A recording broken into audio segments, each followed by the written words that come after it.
Okay, this is for Raider X Reaper. Your question is, how do I stop feeling so terrible after making mistakes? My dad was telling me a story about how he was playing golf with my stepmother, right? And he hit a bad shot. He was getting angry with himself, and my stepmom says to him, she said, "You're not good enough to be angry." So it's like you look at even the best players of the sport, right? They're going to make mistakes in the game. You got to be more forgiving with yourself, or else you'll never become the player who you could become. There's a quote about learning languages. They say that once you start learning a language, you have, figuratively speaking, a thousand beads or 1,000 marbles, and every time you make a mistake, you shed a marble, and then when you get to 0 marbles, you could argue that you're almost fluent.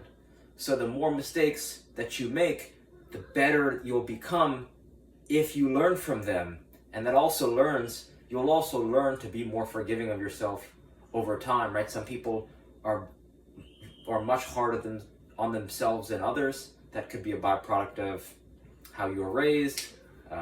That could be how, maybe you watch your parents or your friends or whoever takes care of you, they are hard on themselves when they're growing up, or what you watch them when you're growing up. So maybe, and this is how you've been,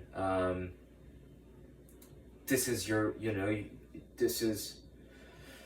is part of your culture of how you grew up, right? So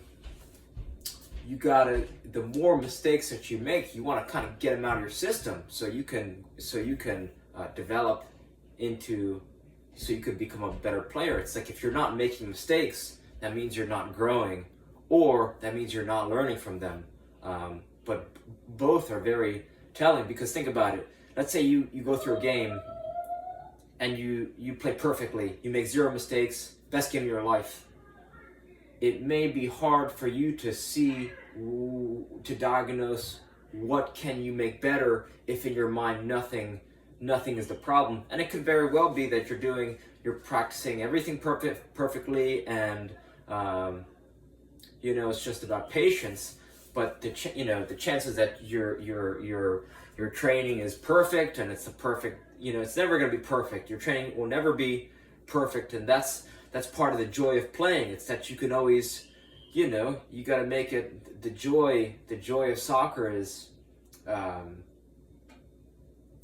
playing and practicing perpetually, right? For as long as you can do it, until you can't get out of bed, or until you're in a freaking wheelchair or something like that, right? You got to just keep on getting better. So, just take it easy on yourself and keep growing, and then and that's all you can do, right? Or else, like, I've been the person who's freaking out about trivial things on the field, off the field, and when you see someone freaking out over some little issues in life, you just want to laugh at them because they seem so ridiculous, right? But like, it's not funny when you're the person freaking out, right? I've been on both sides of that equation.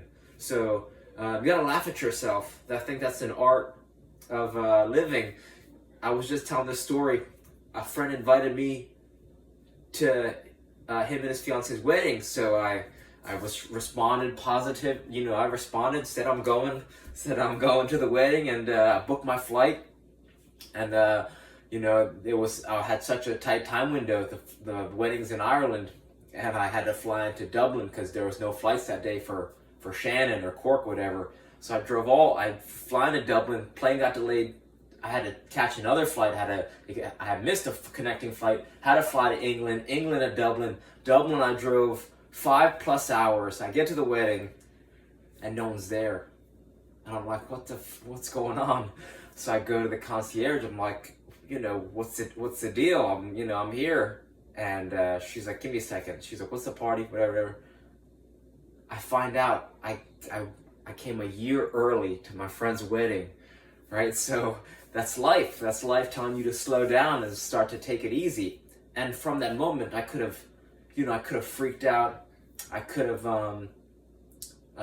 just hopped in the car immediately, drove straight back to Dublin because I had to catch my flight. But I, just sat down and I was like, okay, well, figure out what to do. And then luckily, the concierge at the hotel, they felt so bad for me that they paid for my dinner and they paid for a room, right? So like it turned out to be a learning experience, and I grew from that trip despite all the mishaps that went on in the trip. So you got to grow from all, it's the roller coaster of life. It's like it's lightest, it's going to be lightest before it's the darkest, right? And when you're shooting down fast, you fall on that roller coaster, that means you're due to shoot back up. So take it easy on yourself, just keep on having fun, stay curious, and just keep learning every day. So that's all I have to say about that. All right, thank you.